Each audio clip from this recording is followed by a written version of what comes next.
iskaashi dadkina wax la soo dowladda Soomaaliland hadee booqashada ku fargareynaysa kulli suutina waa laakiin wax si Afrika maan dadkii la socdo waa dad dhalinyaro waa dad xasaasa waxa soo dhan dabray marka dajaaladiina ka soo socota suudaanka laga shaqeeyaa rasiyaasa wuxuu saacad walba lacag laga baa odayaashii war ducada loo soo dir war Turkiya midaysa war maanta waa ku kala dhacay adduunkana mas'uuliyadda lagu sheego waa inaad gacan furan tahay oo wax xigto wax laga helo cod inaad leedahay gees inaad tahay gacan furan tahay rabaa soo aniga ragina dibadda jira waxaad iga soo gaarsiin kartaa bishi iyo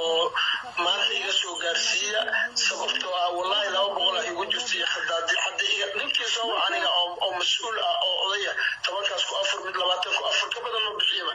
marka dadku marka hadii marka imaanayaan hadda waa la soo dhaweynaa hoteeladii weyneed xamra hotel lagu qabtay oo taliyaashii ciidamada wixii dhan ay soo dhaweynay